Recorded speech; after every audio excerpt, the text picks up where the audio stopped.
Baik, kita mulai ya. Mohon diperhatikan untuk apa yang saya jelaskan. Nanti kalau memang seandainya ada hal-hal yang tidak bisa eh, tidak diketahui atau menjadi sebuah pertanyaan, nanti boleh adik-adik kita diskusi dan jawab setelah ini. Eh, Bismillahirrahmanirrahim. Assalamualaikum warahmatullahi wabarakatuh. Hari ini saya diberi amanah untuk menjelaskan mengenai konseling dan pendidikan gizi. Nah, saya rasa adik-adik juga udah tahu ya. eh di situ udah nampak ya materinya. Sudah nampak. Ah, ah. Tentang konseling dan pendidikan gizi kita sudah bahas juga sebelumnya di mata kuliah. Mungkin udah agak lama kita ulang kembali. Ya. Nah, ada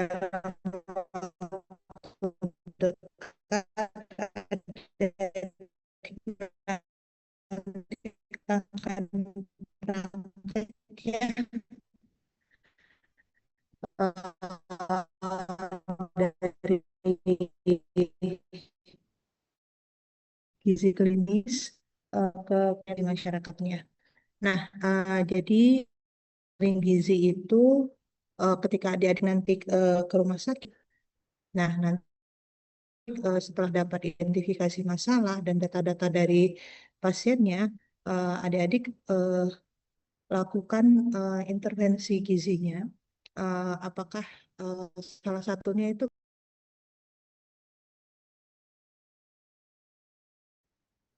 sudah nampak PPT-nya?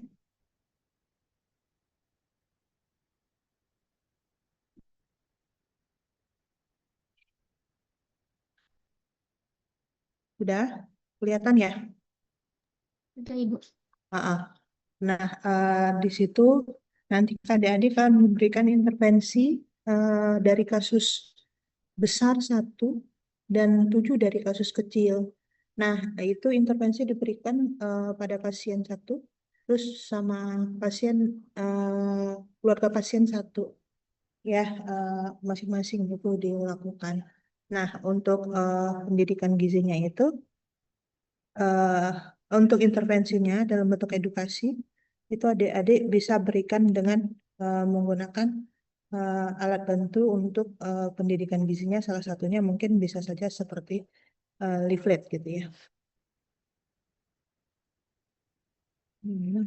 Terus eh, tata laksana konseling ini memang harus adik-adik ikuti sesuai dengan langkah-langkah PAGT ya.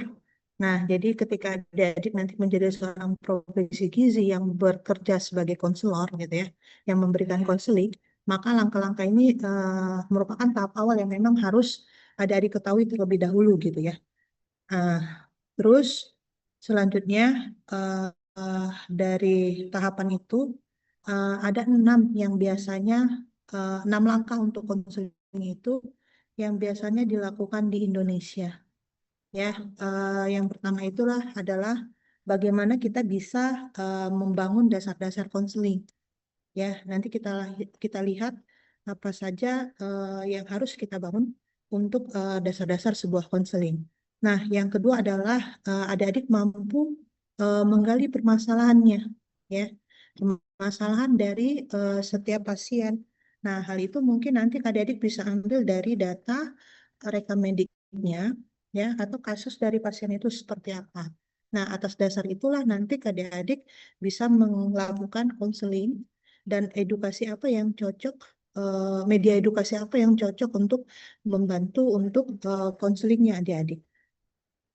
Nah, yang ketiga adalah adik-adik harus bisa memilih solusi dengan menegakkan diagnosis yang adik-adik dapat dari menggali permasalahan pasien tadi.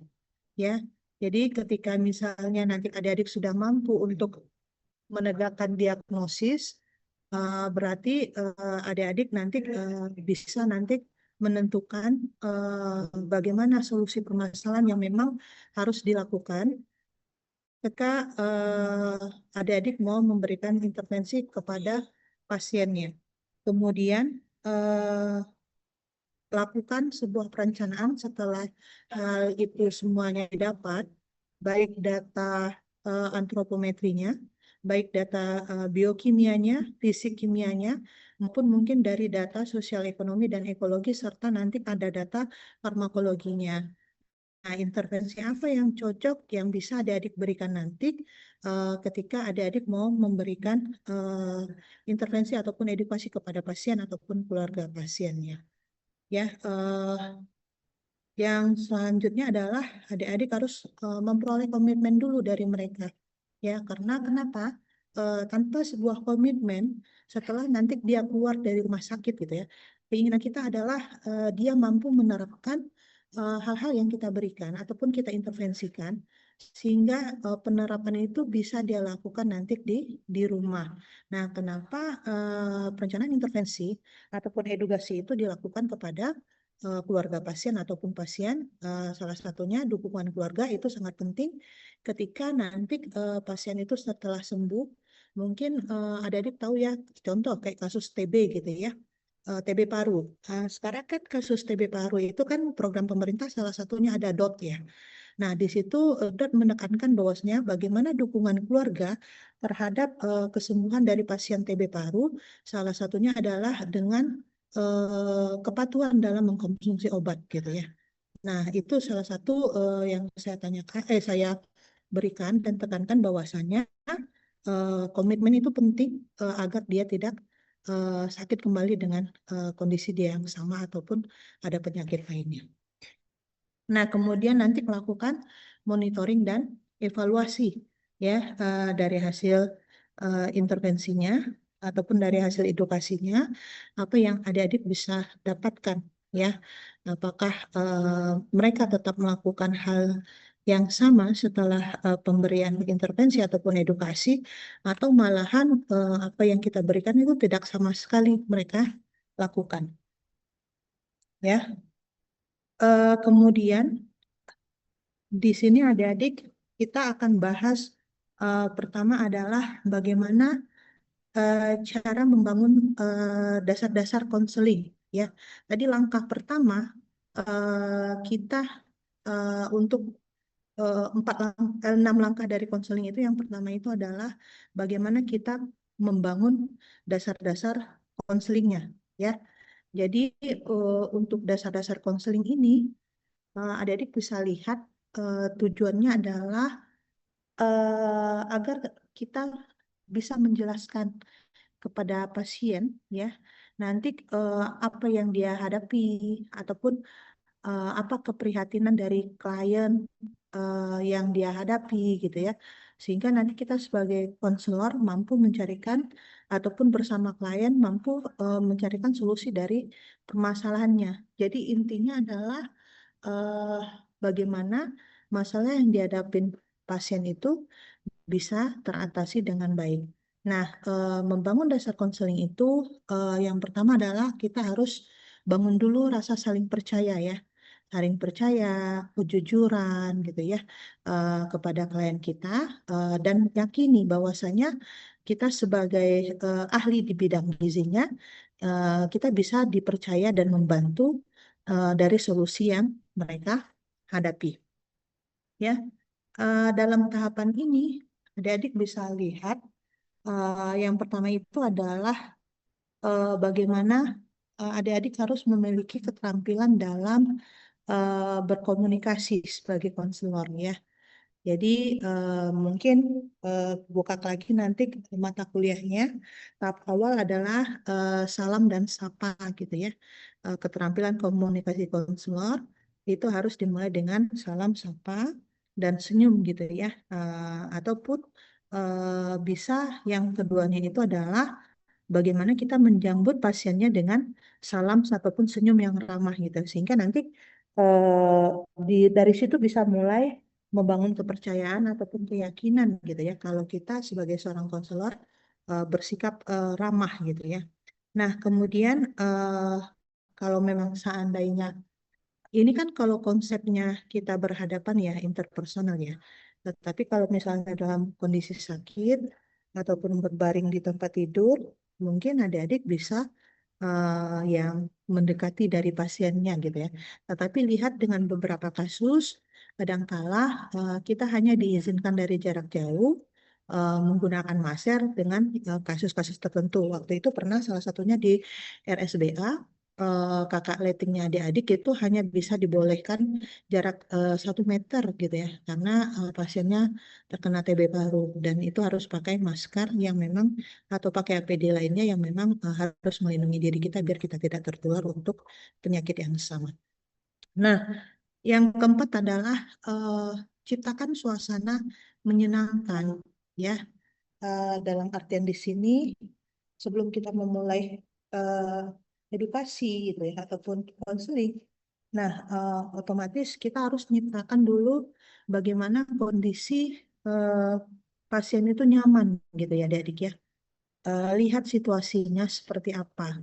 Bukan hanya eh, cepat ingin menyelesaikan apa daripada tanggung jawab kita gitu ya. Jadi suasana itu penting adik-adik. Kalau misalnya dia lagi eh, kondisinya lagi nggak memungkinkan untuk kita berikan edukasi ataupun konseling gitu ya, maka itu mungkin kita nanti buat janji lagi apa saja yang memang kita harus lakukan. Misalnya nggak bisa hari ini, kira-kira kapan bisanya gitu ya. Nah, selain suasana yang menyenangkan, suasana yang nyaman itu penting ya adik-adik ya. Nah, nanti jangan sampai ada adik mau edukasi ataupun konseling ya, tetapi pasiennya lagi ribet, mungkin lagi ngantuk atau mau minum obat atau mau makan segala macam. Nah, itu lihat kondisi benar-benar daripada pasien gitu ya. Nah, kemudian hubungan positif ya, rasa percaya, keterbukaan dan kejujuran. Ya, itu coba ciptakan dulu sehingga nanti apa yang kita inginkan informasinya daripada pasien itu bisa kita dapatkan dengan baik gitu ya. Nah, apalagi nanti kalau misalnya pasien-pasien lansia itu biasanya kan mereka agak susah ya. Nah, itu juga yang memang harus menjadi sebuah perhatian.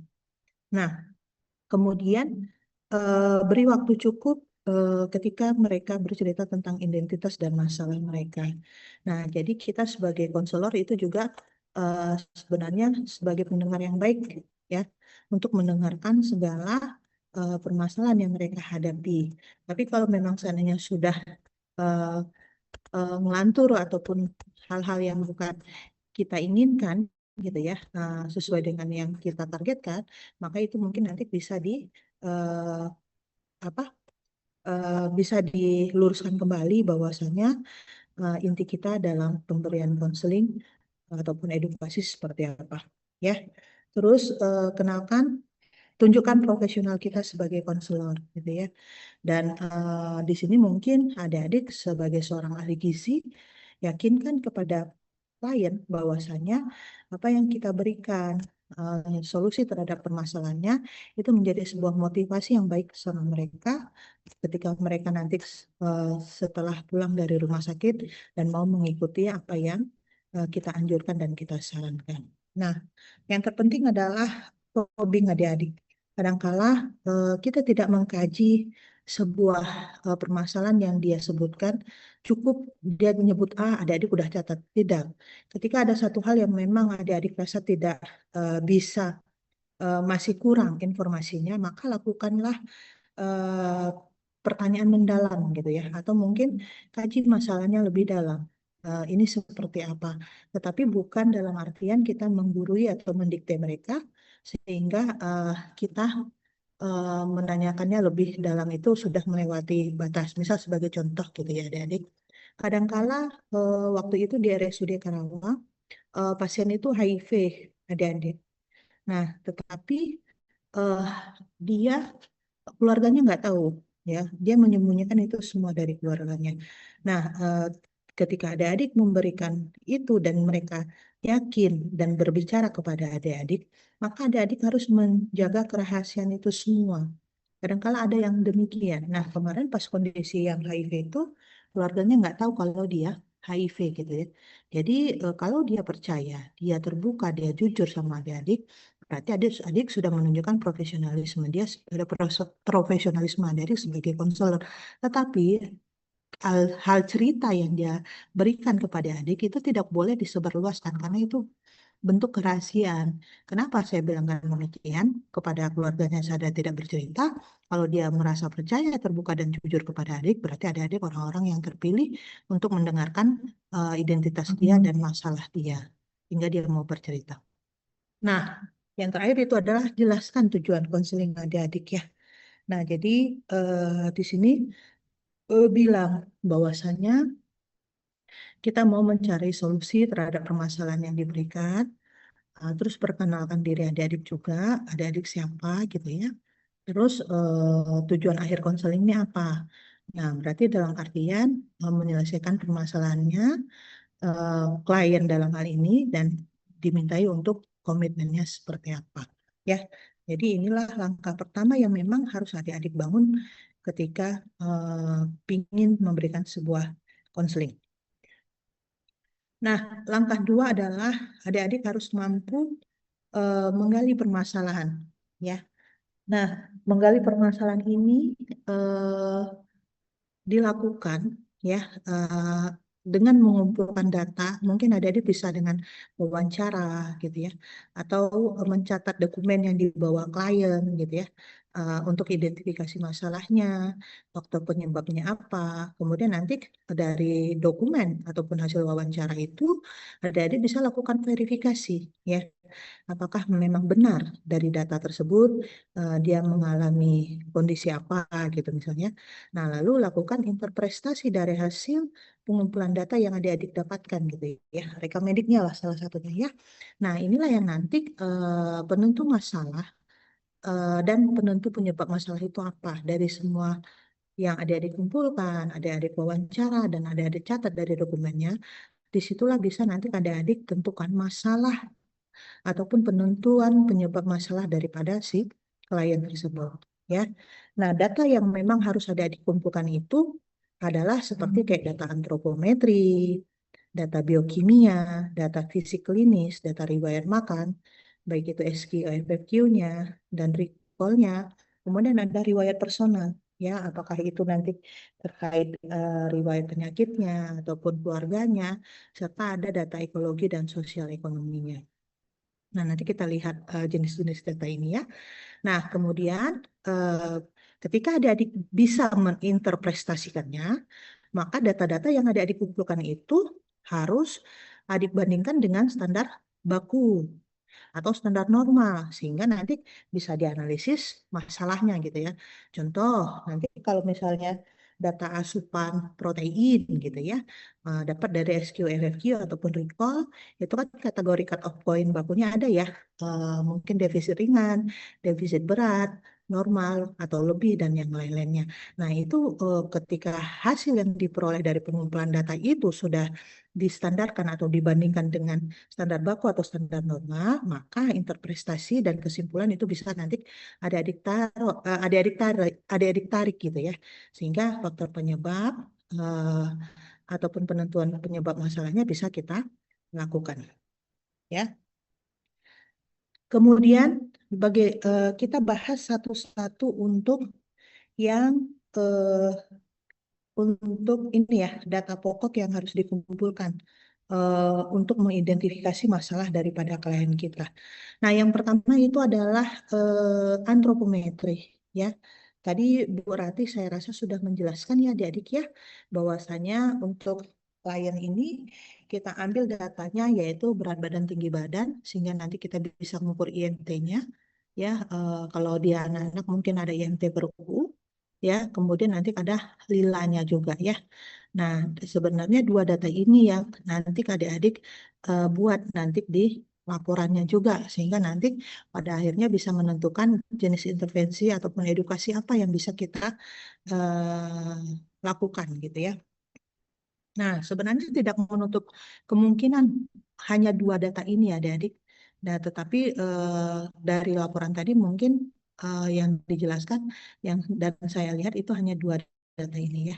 Nah, lipatan triset lingkar perut, rasio pinggang atau pinggul, bahkan Lola itu bisa saja adik-adik ambil. Mana tahu nanti adik-adik bekerja di rumah sakit atau puskesmas untuk mengambil data dukung lainnya bisa dilakukan dengan data antropometri yang lainnya. Nah, ini salah satu contoh ya, data antropometri berdasarkan hasil asesmen. Misalnya adik-adik peroleh gitu ya, berat badan dalam rekam medis pasien dari data yang dikumpulkan misalnya 18 kilo. Pengukuran urinanya 17,1 cm. Nah, estimasi TB anak berdasarkan ulna itu dihitung dengan 0,59 dikali, dikali ulnar leg ya ditambah 13,1 sehingga memperoleh hasil 114. Nah, untuk IMT-nya dia di 13,85, untuk median IMT per U 15,6, sehingga untuk IMT anak kecil dari IMT median. Nah, sehingga nanti hasil perhitungan IMT per U itu diperolehlah -1,17 standar deviasi. Nah, di sini interpretasinya termasuk dalam gizi baik. Nah, ketika adik-adik nanti mengukur lilanya ya dengan data yang sudah dikumpulkan dan pada akhirnya itu mendapatkan nilai 83,6, maka di situ diinterpretasikan bahwasanya status gizi yang diperoleh dari status gizi kurang. Nah, kesimpulannya adalah berdasarkan lila per umur 83,6% itu kecil dari 85%. Jadi status gizi pasien termasuk gizi kurang, sedangkan IMT Perpu pasien termasuk gizi baik. Nah, data ini yang memang harus adik-adik kumpulkan dan adik peroleh dan dihitung gitu ya, sehingga nanti bisa akhirnya menentukan apa sih jenis edukasi atau intervensi edukasi seperti apa yang akan kita berikan. Ya. Selanjutnya adalah data biokimia pasien. Ya, nah untuk data biokimia pasien ini akan ada dilakukan pemeriksaan ya. Jadi sebenarnya tidak semua pemeriksaan ya, adik-adik itu tergantung nanti pemeriksaan yang ada di rumah sakitnya gitu ya. Nah ternyata dari hasil labnya diperolehlah pemeriksaan hemoglobin sampai RDW-CV-nya gitu ya. Nah ternyata setelah dilihat eh, di sini eritrositnya tinggi, trombositnya rendah, nih ya di bintang-bintang ini ya. Terus neutrofilnya rendah, limfositnya tinggi, monositnya tinggi, terus MCV-nya rendah. Nah, di sini disimpulkan bahwasanya nilai trombositnya dia rendah, itu biasanya berkaitan dengan diagnosa medis DHF. Kemudian dilihat lagi dari limfosit dan neutrofilnya dia tinggi gitu ya. Nah, dia dia tinggi gitu ya. Nah, di sini disimpulkan dia menandakan pasien mengalami infeksi. Nah, data biokimia ini penting juga ya adik-adik, karena tidak ada satupun data dukung yang sempurna. Jadi harus dilihat dari semua data dukungnya ya untuk menggali sebuah permasalahannya. Nah, kemudian ada data fisik klinis pasien gitu ya. Nah, di sini untuk laporannya saya sesuaikan dengan laporan ya yang format laporan. Di sini mungkin nanti disesuaikan juga dari pemeriksaan pasiennya. Nah, bagaimana kesadarannya, terus GCS-nya, tekanan darah, sampai nanti foto toraks ataupun keluhan yang dialami oleh pasien. Nah, data ini juga memang harus ada dikumpulkan sehingga nanti edukasinya cocok setelah disimpulkan semuanya apa sih sebenarnya edukasi yang memang cocok diberikan kepada pasien ini gitu ya. Nah, selanjutnya adalah kebiasaan makan pasien. Nah, kebiasaan makan pasien itu bisa nanti adik-adik ambil dengan SQ-LFQ ya. Nah, dihitung nanti energi protein, lemak, dan karbohidratnya. Kemudian nanti adik-adik hitung persen asupannya seperti apa dengan membagi asupan per kebutuhan sehingga nanti dikategorikan sesuai dengan cut-off point ataupun standar yang saya nyatakan tadi. Ketika nanti kategorinya dari masing-masing asupan makanan ini sesuai dengan cut-off point, berarti kategori energi, protein, dan lemak itu dikategorikan baik, sedangkan karbohidrat dikategorikan sebagai defisit ringan. Nah, nanti silakan adik-adik interpretasikan dari hasil ini, apakah dari wawancara dia menyatakan, saya kalau makan meli nggak bisa makan ikan segala macam, nanti interpretasi kan puasanya milih-milih makan, atau mungkin saya nggak suka sayur, eh, nggak dibiasakan misalnya, berarti dia nggak suka sayur, terus serta variasi buah yang disukai terbatas dari hasil wawancara tadi ya. Jadi wawancaranya jangan hanya ditanya satu, jawab satu, enggak, tanya lebih dalam sehingga nanti adik-adik tahu untuk menginterpretasikan semua datanya.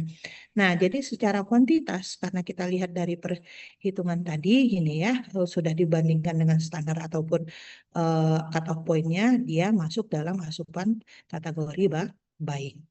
Ya. Kemudian selanjutnya, asupan makan pasien berdasarkan recall 24 jam, adik-adik ya. Nah, jadi ini sama penghitungannya ya. Nah, hanya saja mungkin standar baku ataupun cut-off point-nya adik-adik lihat lagi gitu ya.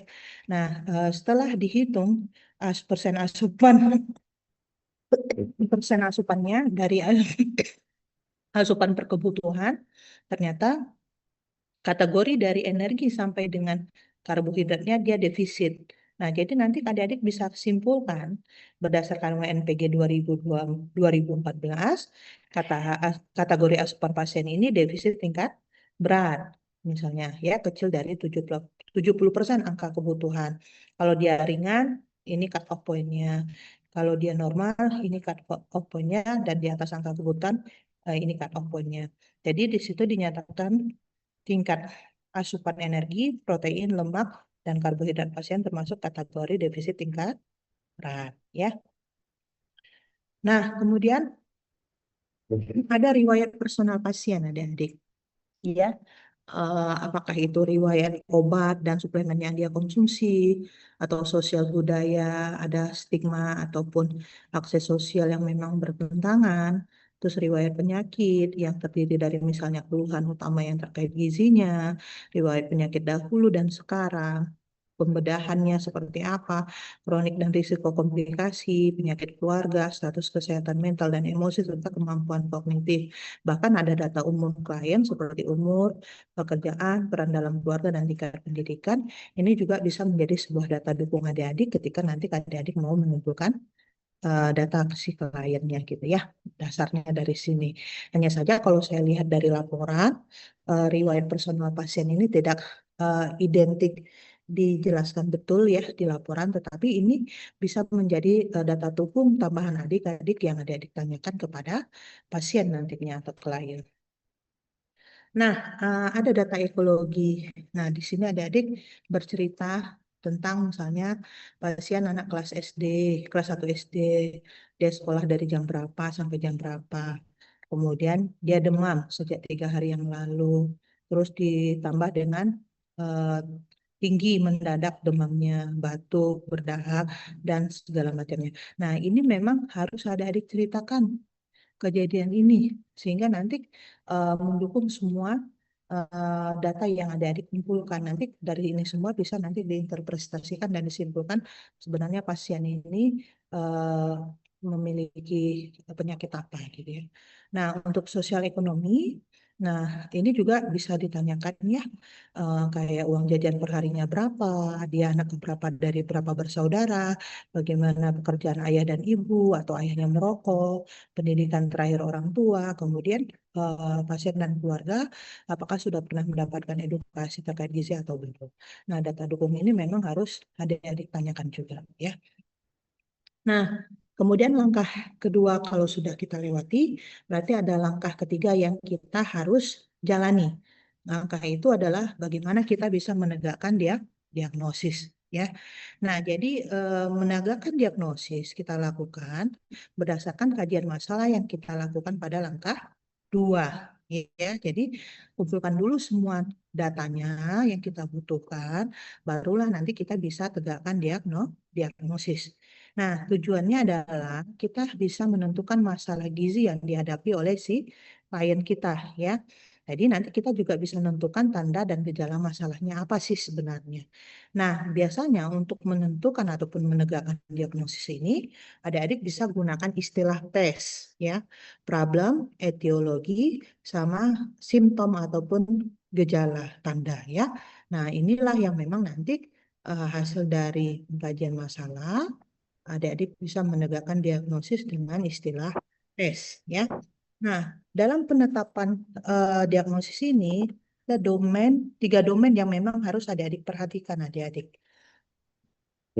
yaitu domain asupan zat gizinya, domain kliniknya, sama domain perilaku.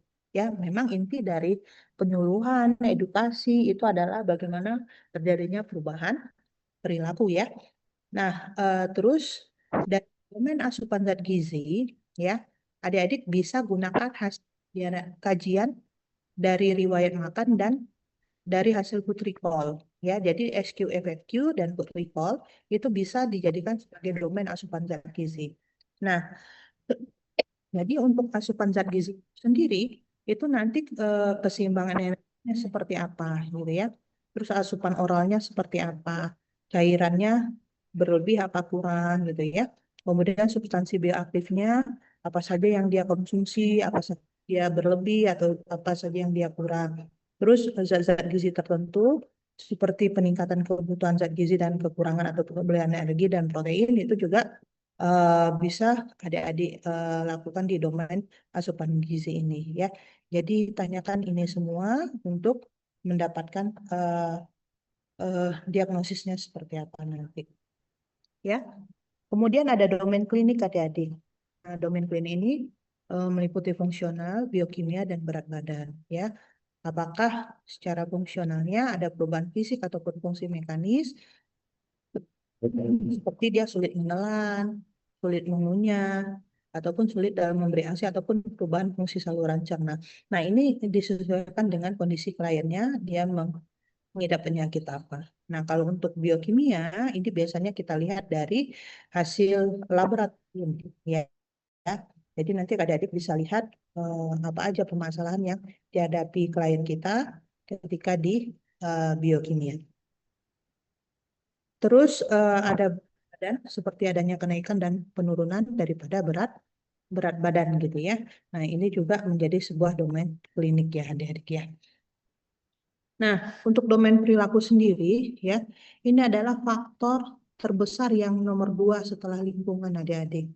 Jadi dalam konseling gizi itu ada tiga hal domain perilaku yang memang harus kita ketahui gitu ya. Yang pertama adalah pengetahuan dan keyakinan.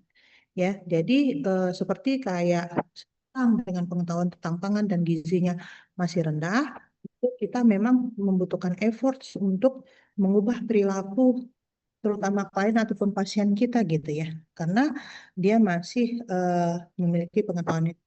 Bahkan mungkin ada keyakinan tertentu ataupun mitos-mitos yang ada di masyarakat di tempat dia tinggal yang memang agak sulit harus kita ubah dalam waktu yang lebih cepat ya. Kemudian adanya kepercayaan, tantangan atau tabu yang saya katakan tadi.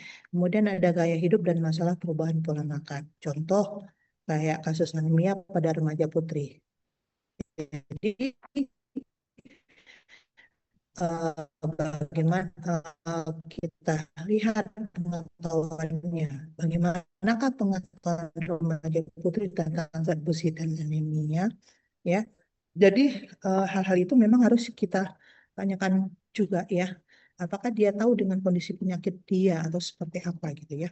Nah, kemudian untuk aktivitas fisik dan fungsi ya biasanya itu adalah ketidakmampuan dalam melakukan aktivitas fisik ya, bahkan sampai nanti kemampuan dalam mengatur diri dan ketidakmampuan dalam menyiapkan makanan yang sehat dan bergizinya seperti apa.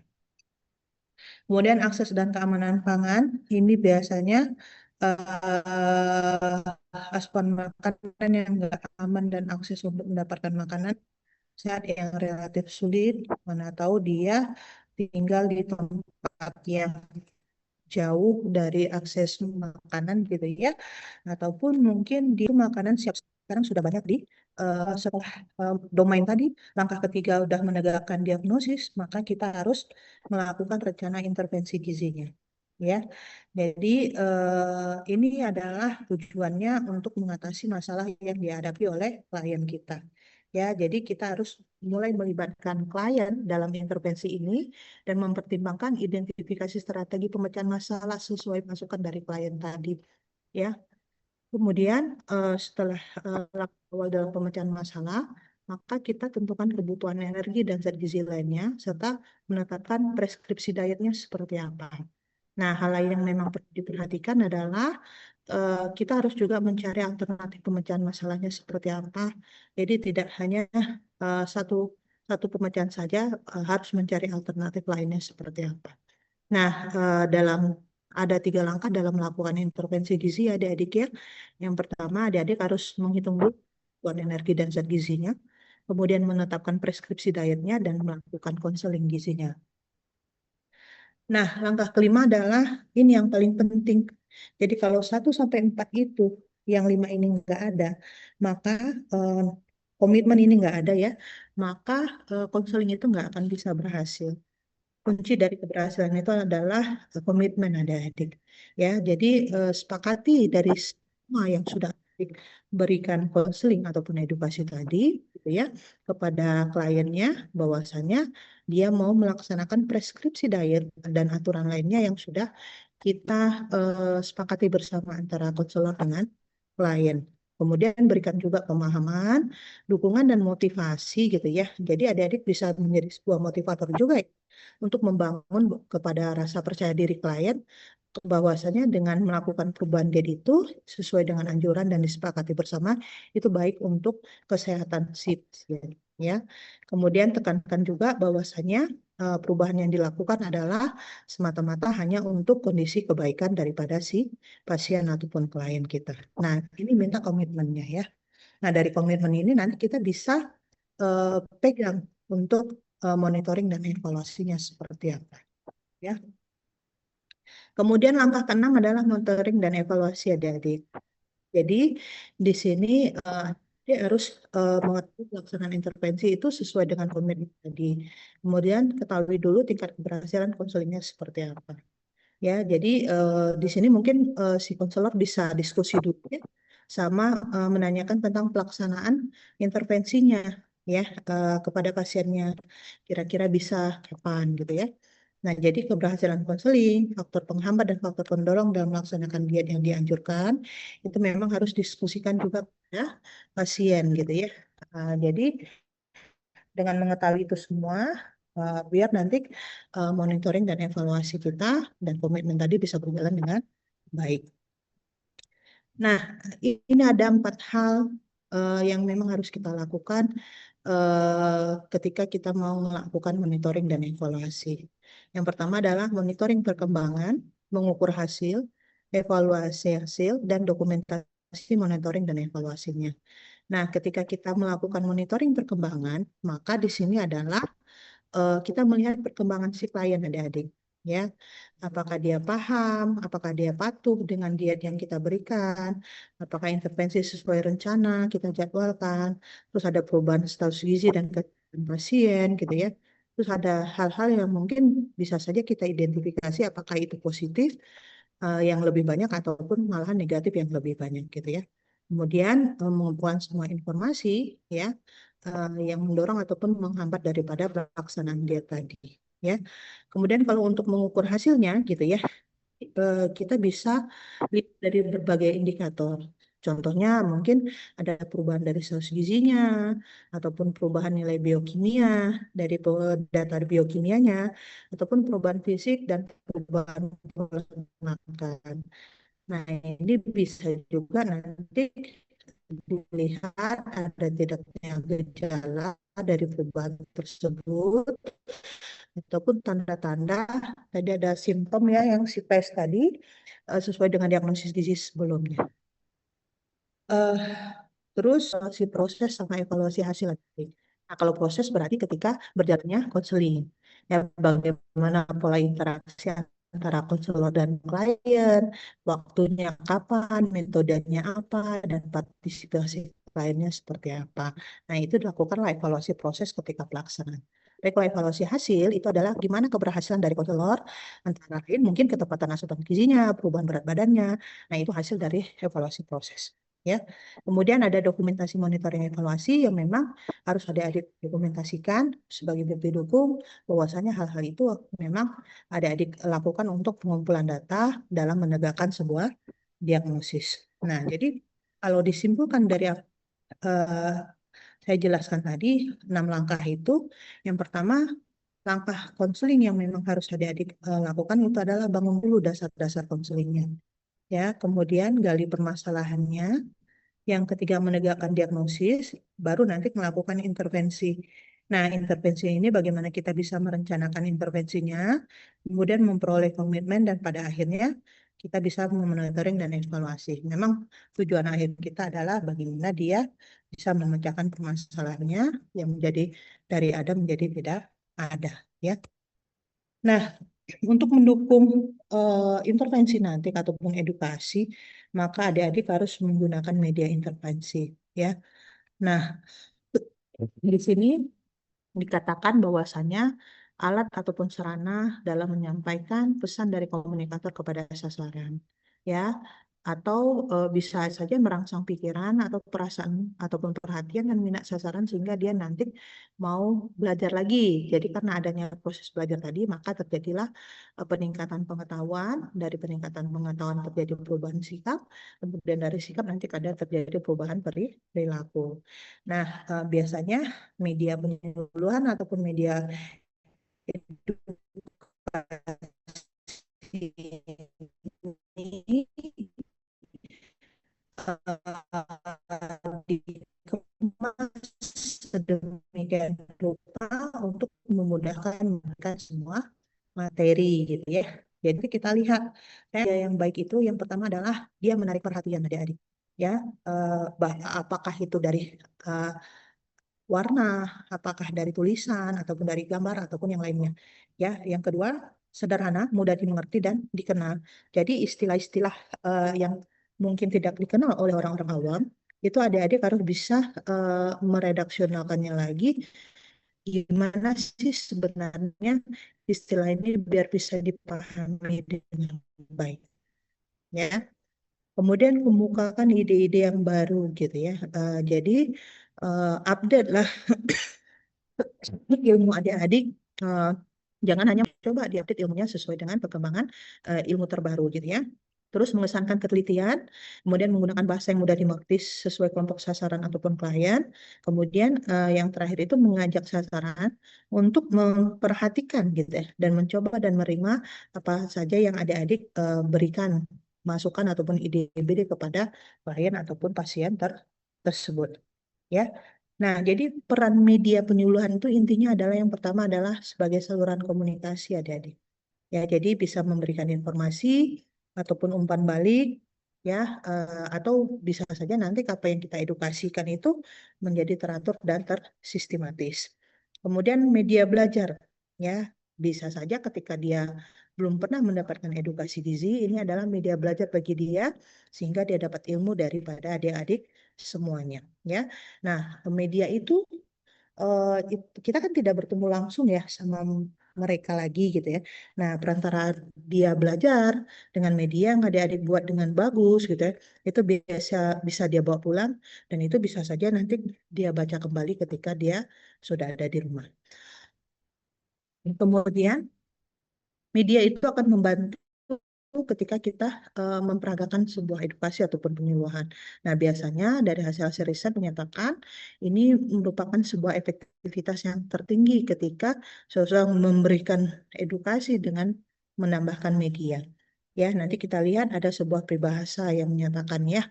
Nah, kemudian meningkatkan interaksi kita dengan sasaran, kemudian juga meningkatkan keterampilan ya. Bagaimana kita bisa menggunakan alat bantu ketika kita memberikan edukasi ataupun penyuluhan. Nah, ini bisa saja fungsi media dan kegunaannya ya, karena adik-adik di sini adalah memberikan edukasi, maka fungsi medianya lebih ke fungsi edukasi ataupun mendidik ya. Kemudian ini yang saya katakan tadi, peribahasa Tiongkok kuno menyatakan berbunyi sebuah gambar lebih berguna daripada 1000 kata. Jadi satu makna gambar yang adik-adik cantumkan dalam media leaflet adik-adik gitu ya. Nah, itu sebenarnya memiliki 1000 kata adik-adik ya. Dalam artian eh, gambar lebih enak dipandang dan maknanya bisa dijabarkan secara luas gitu ya dengan menggunakan sebuah kata-kata. Nah, kadang kalau memang seandainya menjadi sebuah poin penting gambar itu, maka dibuatlah digandeng dengan kata-kata yang memang poinnya apa sih sebenarnya dari makna gambar tersebut. Nah, kemudian untuk menentukan jenis media, kita harus sesuaikan dulu siapa yang akan kita berikan edukasi. Kemudian, apa yang diharapkan dan yang mampu dilakukan oleh si sasaran kita. Kemudian di mana edukasi atau penyuluhan itu akan kita lakukan dan berapa lama. Nah, biasanya durasinya nggak lama-lama adik-adik, karena orang kadang kalau terlalu lama bosan ya, 15 sampai 20 menit itu saya rasa cukup ya. Kemudian metode penyuluhan yang digunakan seperti apa, kemudian medianya pakai apa, kemudian nanti efektivitas media penyuluhannya seperti apa. Nah, kalau memang mau mengetahui tingkat perubahan pengetahuan daripada si klien, ya nanti kan ada pasien dan keluarga ya dikumpulkan dalam satu tempat mungkin ya, atau seperti apa nanti bisa lihat teknis di lapangannya, bisa dilakukan nanti pretest dan post-testnya sebelum adik memberikan intervensi ataupun edukasinya. Nah, ini adalah ragam media penyuluhan, ada objek fisik atau benda nyata, visual, audio visual atau terproyeksi, bahkan ada media audio dan media cetak. Nah, kebanyakan ketika kita memberikan edukasi atau penyuluhan itu lebih ke media visual ya. Nah, ini dasar mempertimbangkan memilih media ya adik-adik, sesuaikan dengan kebutuhan, siapa yang menjadi sasaran kita, dan tujuan yang ingin kita capai, karakteristik sasaran, strategi komunikasinya seperti apa, dan isi pesan dan jangkauan medianya seperti apa. Yang terakhir adalah biaya dan karakteristik wilayahnya seperti apa. Nah, ini kelompok sasarannya adik-adik. Jadi kalau biasanya leaflet itu bisa dikondisikan pada kelompok sasaran kelompok sama individu ya. Jadi kebanyakan memang leaflet ya. Atau mungkin bisa juga nanti eh, kalau mau ke kalau mau ke individu, adik-adik bisa lihat juga yang mana saja. Brosur juga bisa ya. Kemudian kalau mau kelompok mungkin bisa video ya. Jadi lebih enak. Sebentar ya.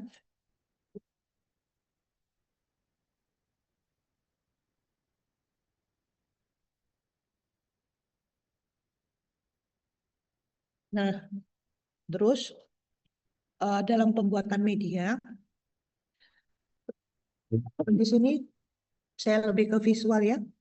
Ada beberapa poin yang memang harus adik-adik perhatikan. Yang pertama adalah clear and simple supporting visual.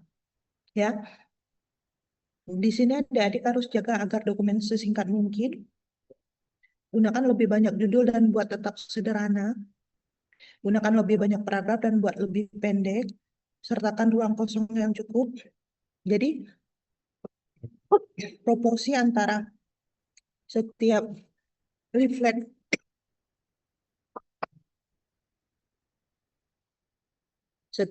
itu proporsinya harus sama ya adik-adik ya. Jangan nanti terlalu banyak space kosong ataupun terlalu banyak tulisan gitu ya.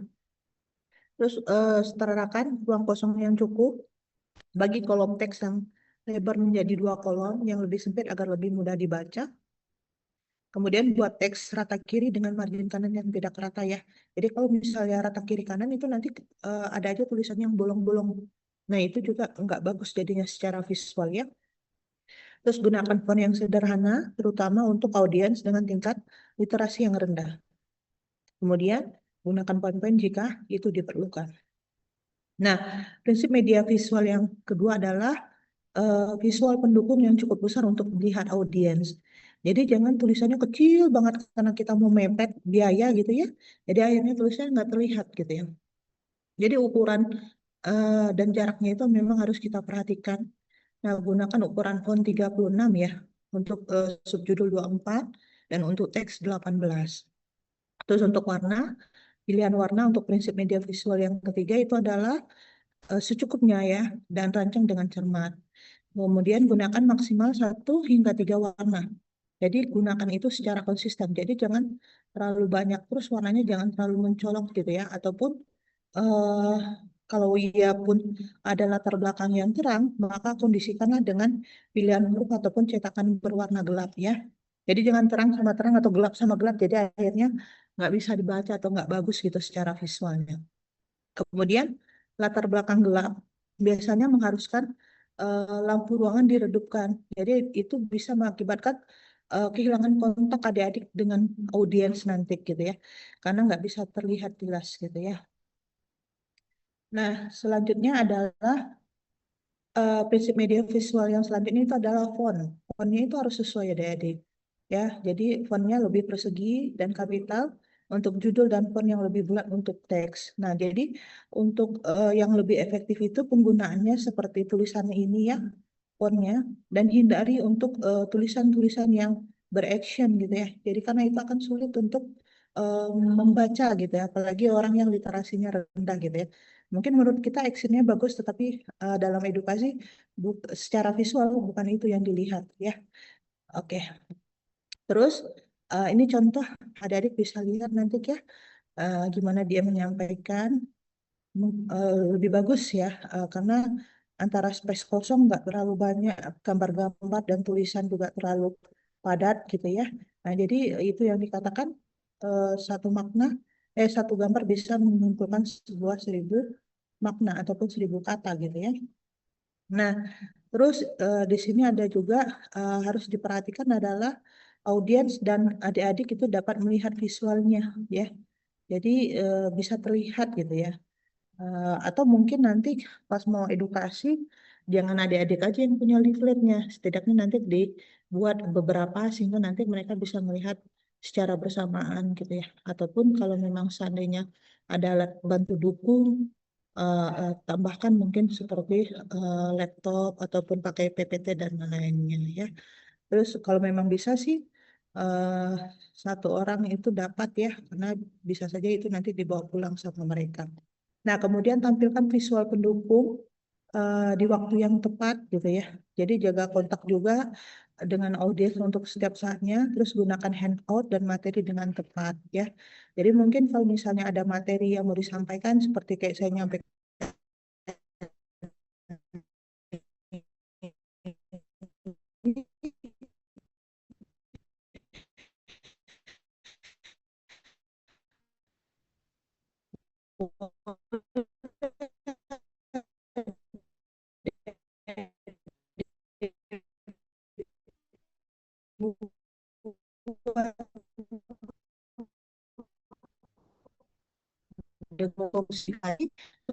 ya, terima kasih tadi yang bisa saya sampaikan. Silakan.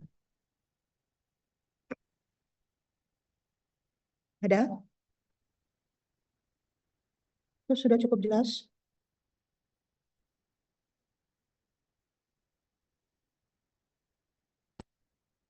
Jelas ya, saya rasa Bu Rati tadi juga udah jelasin gitu ya. Walaupun tadi saya dengar kalian bingung menentukan masalahnya seperti apa. Nah, muasal muasal penentuannya sebenarnya dari yang saya jelaskan ini. Ya, oke. Kasus besar, kasus kecilnya seperti apa ya? Lakukan dulu untuk identifikasi masalah, kemudian lakukan untuk konselingnya, kumpulkan data untuk menegakkan diagnosisnya, nanti baru bisa lakukan edukasinya seperti apa. Ya, kalau memang sudah nggak ada yang ditanyakan lagi, cukup sekian ya. Mungkin